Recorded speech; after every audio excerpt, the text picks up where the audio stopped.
तो बच्चों आज जो हम स्टार्ट करने वाले हैं वो है 11th क्लास का पॉलिटिकल साइंस यानी कि राजनीतिक शास्त्र का फर्स्ट चैप्टर। उसमें फर्स्ट चैप्टर आपका मिलेगा संविधान क्यों और कैसे। तो सारे इस चैप्टर के बारे में हम पूरा डिस्कस करेंगे। अब ये क्या है कि आखिर पहला क्वेश्चन आता है कि सर संविधान क्या है, संविधान आखिर है क्या। तो अच्छा, इससे पहले अगर मैं आप लोगों से बताऊं, देखिए जैसे आपके स्कूल जाते हैं, आप लोग स्कूल में एंट्री करते हो, तो हर एक स्कूल में एंट्री करने से पहले या जब आप स्कूल में एंट्री या एडमिशन लेते हो तो हर एक स्कूल का अपना एक नियम होता है, कानून होता है। बोलोगे सर कैसे नियम कानून? जैसे एग्जाम्पल के तौर पे आपके स्कूल का कुछ नियम होगा कि अगर आप स्कूल आते हैं तो प्रॉपर यूनिफॉर्म होना चाहिए, आपका स्कूल ड्रेस जो है शूज वो मैच करना चाहिए, स्कूल का टाइमिंग होगा। एग्जाम्पल के तौर पे अगर सुबह 8 बजे पहुंचना है तो आपको 8 बजे ही पहुंचना है, आप 10 बजे नहीं पहुंच सकते। अगर किसी बच्चे ने स्कूल से अब्सेंट किया है विदाउट परमिशन, उस पर फाइन। अलग अलग तरीके के नियम होते हैं। अब देखो कुछ नियम ऐसे होते हैं, कुछ नियम ऐसे होते हैं जो लिखित होते हैं। क्या होता है? लिखित, जो आपको लिख के इन रिटर्न्स में मिलता है। इन रिटर्न,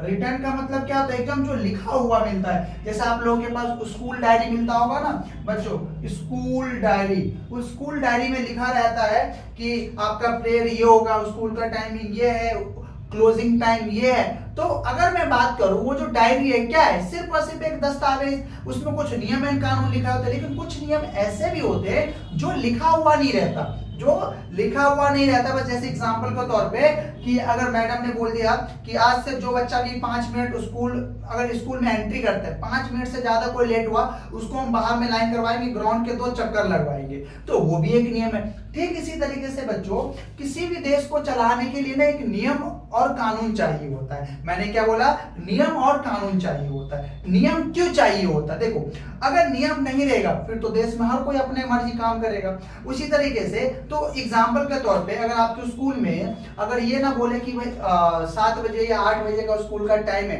तो हर कोई बच्चा कोई 10 बजे आएगा, कोई 9 बजे आएगा, कोई 12 बजे आएगा, कोई सो के बोलेगा नहीं मैडम मैं नहीं आ रहा हूं, मैं तो सो नींद में। तो क्या ये कभी स्कूल चल पाएगा? Answer is no. ठीक इसी तरीके से देश में अगर कुछ नियम और कानून ना रहे, कुछ नियम और कानून ना रहे तो देश नहीं चलेगा। अब देखो ये जो नियम और कानून होता है ना, कुछ लिखित भी होता है और कुछ लिखित नहीं होता। लिखित मतलब जैसे आप देखो, मैं एग्जांपल के तौर पे देख रहा हूं, जैसे ये देख रहे हो आप, ये आप पेपर देख रहे हो, इस पेपर में क्या है? एक लिखा हुआ ही तो है। इस पेपर में आप देखो कुछ ना कुछ लिखा हुआ ही है। तो ये क्या है? ये कुछ नहीं, सिर्फ और सिर्फ एक दस्तावेज। दस्तावेज मतलब सिर्फ एक कागज है, एक ये फाइल है जिसमें जो भी इंफॉर्मेशन लिखा हुआ है यहाँ आप देख सकते हैं। ठीक इसी तरह देश का संविधान भी होता है। देश का संविधान भी सिर्फ इसी तरीके से होता है, सिर्फ और सिर्फ एक दस्तावेज होता है जिसमें सारे के सारे नियम और कानून लिखे हुए होते हैं। तो देखिए मैंने भी यही बोला है यहाँ पे कि संविधान की परिभाषा, अगर मैं संविधान की परिभाषा की बात करूं, संविधान एक लिखित और एक लिखित दस्तावेज है।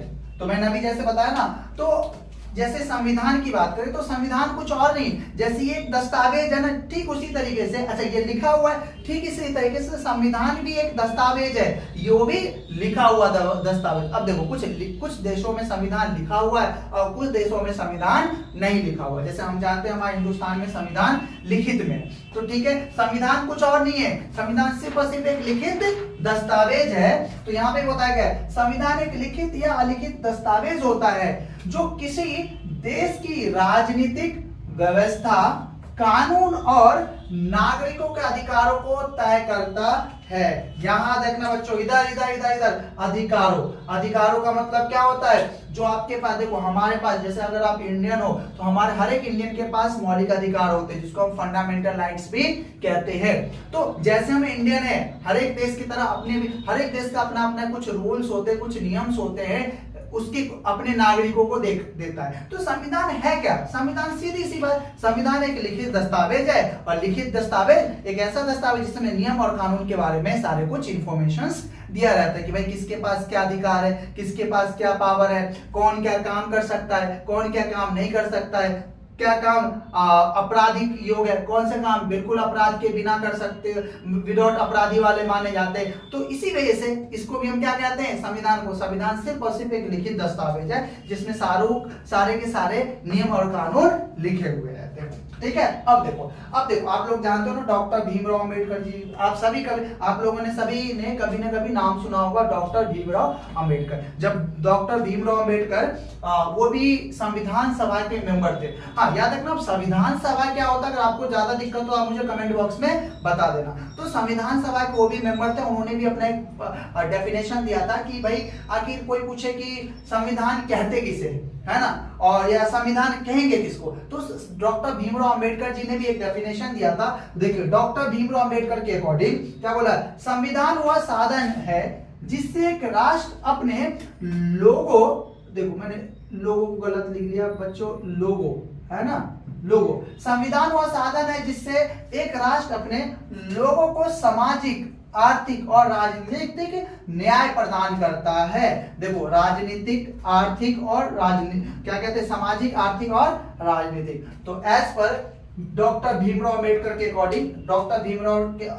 अकॉर्डिंग, संविधान सिर्फ और सिर्फ एक साधन है ना, जिससे एक आम पब्लिक को, हम जैसे आम इंसान को सामाजिक, आर्थिक और राजनीतिक जो भी होता है ना वो हमें न्याय प्राप्त होता। आप सोचो अगर संविधान नहीं रहता तो फिर तो, अगर संविधान नहीं रहता तो फिर तो हर कोई अपने अकॉर्डिंग काम करता। अरे संविधान है, उसी संविधान ने कानून बनाया है, कोई गुनाह करेगा तो गुनाह को सजा दिया जाता है, कोई अगर किसी के साथ अन्याय होगा तो उस अन्याय के साथ भी सुप्रीम कोर्ट या क्या कहते हैं हाई कोर्ट या डिस्ट्रिक्ट कोर्ट, जो भी कोर्ट कर लो वहां पे उसको न्याय प्राप्त होता है। ये सारे के सारे किसके अकॉर्डिंग, संविधान के अकॉर्डिंग तो हमें मिलता है। सोचो अगर संविधान नहीं रहता फिर तो हर कोई अपनी मर्जी से कुछ ना कुछ काम करता, ना तुम्हें पढ़ने को मौका मिलता, फिर कोई किसी को गुलाम बना लेता, जिसमें दम था वो बाहुबली की तरह अपना काम करता। या हो सकता है अगर संविधान नहीं रहता तो पहले के टाइम में होता था ना, राजा का बेटा ही राजा बनेगा।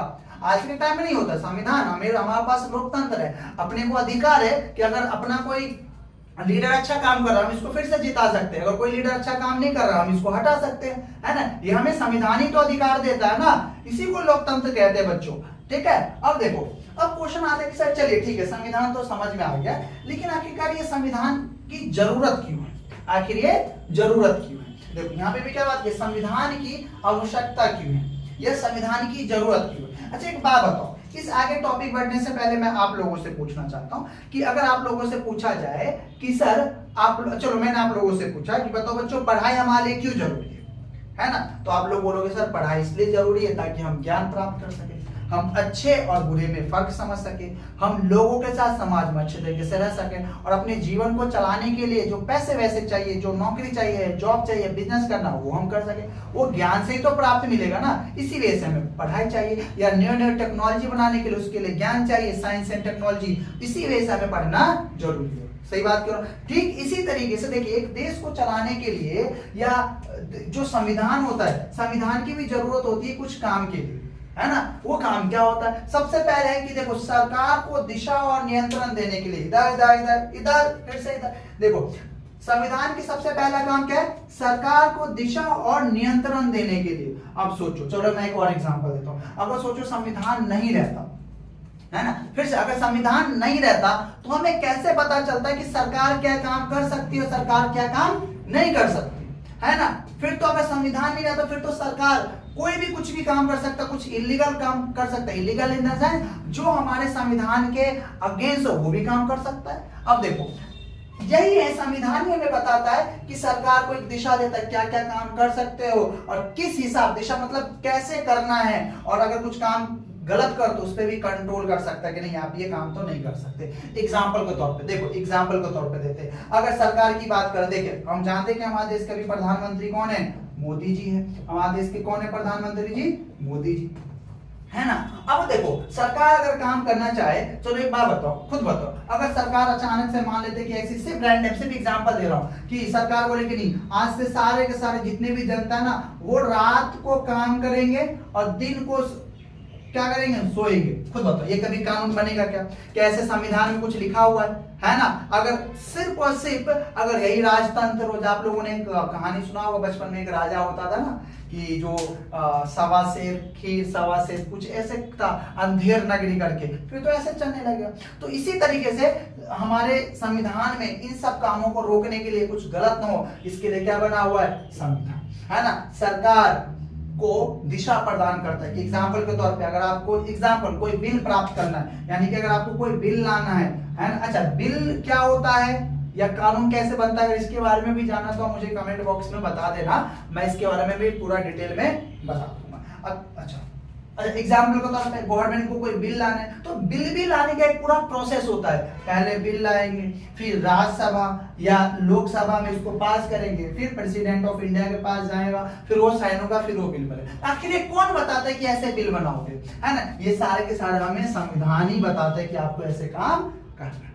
क्लियर है यहाँ तक? दूसरा देखो, नागरिकों के मौलिक अधिकारों की सुरक्षा के लिए। अरे मौलिक अधिकार क्या होता है? सबसे पहली बात तो देखो, मौलिक अधिकार हमारे पास 6 मौलिक अधिकार है। मौलिक अधिकार क्या होता है? सिंपल भाषा और 6 मौलिक अधिकार क्या, उसको हम अगले टॉपिक में उससे प्रॉपर वीडियो बन सकता है, या मैं आपको पूरा प्रॉपर उस पे एक टॉपिक है उसको हम बाद में डिस्कस करेंगे। पहले हम बात करते हैं कि मौलिक अधिकार के। सिंपल समझो, जो भी इंडियन सिटीजनशिप है, अपने को जन्म लेते हैं हमें कुछ अधिकार मिलता है। जैसे एग्जाम्पल के तौर पर हम इस देश के हैं तो मेरे पास पूरा अधिकार है कि मैं संविधान के सामने सारे के सारे इंसान बराबर है। चाहे किसी भी देखो, संविधान के सामने हर एक नागरिक बराबर है, चाहे किसी का धर्म अलग हो, किसी की जाति अलग हो, चाहे पुरुष हो, महिला हो, चाहे बच्चा हो, कोई काला हो, कोई गोरा हो, अलग अलग जाति धर्म के लोग, किसी की भाषा अलग हो। याद रखना, संविधान के नजर में सभी कोई बराबर है ना? अगर आपके साथ कोई गलत हो रहा है तो वो भी हमारे पास राइट्स है। याद रखना, अगर किसी इंसान के साथ गलत हो जाए, ह्यूमन राइट्स वाले है ना, मानव अधिकार वाले हैं, ये सारे के सारे हमें कौन प्रोवाइड करता है? संविधान।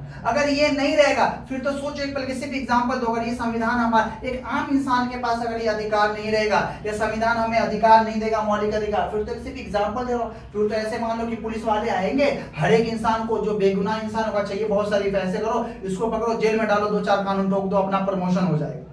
होगा या नहीं? तो इन सब चीजों को बचाने के लिए संविधान हर एक इंसान को कुछ मौलिक अधिकार भी प्रोवाइड करते हैं। ठीक है ना? किसी तरीके से किसी आम इंसान, किसी बेगुनाह के साथ कोई गलत ना हो, उसके लिए हमारे पास क्या कहते हैं, मानव अधिकार वाले भी है कि किसी इंसान के साथ कुछ गलत ना हो, मानव के साथ कुछ अलग तरीके से व्यवहार ना हो, कुछ गलत इल्जाम में, कुछ गलत कानून में उसको फंसाया ना जा सके। ठीक है? इन सारे चीजों के लिए हमारे इस अधिकार को, अपने मौलिक अधिकार एक आम इंसान को मिलता है। अब सोचो, अगर ये मौलिक अधिकार कहां से मिला हमें? संविधान प्रोवाइड करता है। ठीक है बच्चों, आगे देखो तीसरा कारण क्या है? कानून और व्यवस्था बनाए रखने के लिए। देखो, संविधान ही है जो कानून और व्यवस्था बनाए रखने में हमारी मदद करता है। यही संविधान है जो हमें बताता है किसके पास क्या पावर है। प्रधानमंत्री क्या कर सकते हैं, सुप्रीम कोर्ट ऑफ इंडिया क्या कर सकते हैं, एक पुलिस में जो अलग अलग रैंक के होते हैं उनके पास क्या क्या पावर है, मिलिट्री क्या कर सकता है, सारे के साथ ये संविधान में लिखा हुआ है। आगे, लोकतंत्र को मजबूत बनाने के लिए। अच्छा देखो, संविधान, सबसे बड़ी बात क्या है, संविधान ना लोकतंत्र को बहुत ज्यादा मजबूत बनाता है। अच्छा, यहाँ पे ना लोकतंत्र और राजतंत्र में क्या होता है मैं ये भी बता दूं। लोकतंत्र का मतलब होता है लोगों द्वारा चुनी हुई सरकार। एग्जाम्पल के तौर पे, अगर हमारे देश में भी प्रधानमंत्री मोदी जी है, आप लोग जानते हो इनका 3rd टर्म से, अगर आम इंसान जो इससे पहले जो 2 बार जीते हैं वोट, वो भी इलेक्शन पे गए, एक आम इंसान को लगता है कि यार ये प्रधानमंत्री हमारे बहुत अच्छा काम कर रहे, फिर उनको जिताते। अगर और नेता है तो उनको लगता है कि नहीं यार ये हमारे लिए नेता अच्छा काम नहीं कर रहा, उसको हम हरा देते। तो हर एक 5 साल में इंडिया में इलेक्शन होता है ना? अब वहां पे याद रखना, एक आम इंसान भी इलेक्शन लड़ सकता है। आपको भी लग रहा है ना, अरे आप नहीं, आप तो 18 साल से भी कम हो गए होंगे, मुझे पूरा भरोसा है। जो 18 से कम के उनकी बात नहीं करो, वो तो वोट भी नहीं डाल सकते। जो एक एलिजिबल है, जिनकी उम्र क्रॉस हो चुकी, वो संविधान तरीके से अगर वो मान्यता प्राप्त है, संविधान के अकॉर्डिंग वो फिट बैठ रहे, संविधान के सारे रूल्स एंड रेगुलेशन पे वो फिट बैठ रहे, तो आपको नेता बनना है, बनिए। आप इलेक्शन में जाइए, आप इलेक्शन में बोले कि आप जनता को भरोसा दिलाइए कि एक बार आप मुझे जिताओ, मैं आपके लिए अच्छा काम करूंगा। ये तो हमें संविधान अधिकार देता, और अच्छा काम करिए, आपको जनता फिर से चुनेगी। बुरे काम करेंगे, जनता आपको हटा देगी। ये तो संविधान हमें हक देता है। समझ में आ गया? तो सेम चीज क्या बताइए, लोकतंत्र को मजबूत बनाने के लिए ये भी हमें संविधान ही अधिकार देता है। लोकतंत्र याद रखना, लोकतंत्र मतलब लोगों द्वारा चुनी हुई सरकार, सिंपल भाषा में। आगे 14 देखते, सॉरी 5वां, विभिन्न समुदायों। देखो, विभिन्न समुदायों में एकता बनाए रखने के लिए, इसका मतलब क्या होगा, हम जानते हैं कि हमारे हिंदुस्तान में अलग अलग जाति धर्म के लोग रहते हैं।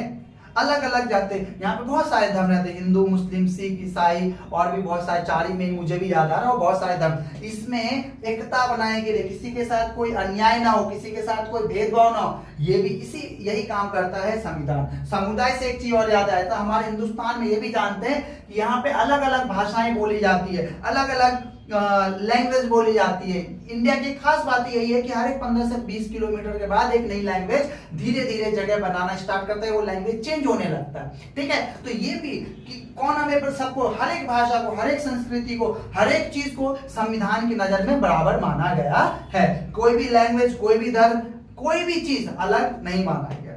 ठीक है, ओके। आई होप कि ये चीज आपको समझ में आएगा। फिर भी अगर कोई कंफ्यूजन तो आप मुझे कमेंट बॉक्स में बताना। तब तक के लिए बाय बाय, मिलते हैं नेक्स्ट वीडियो में।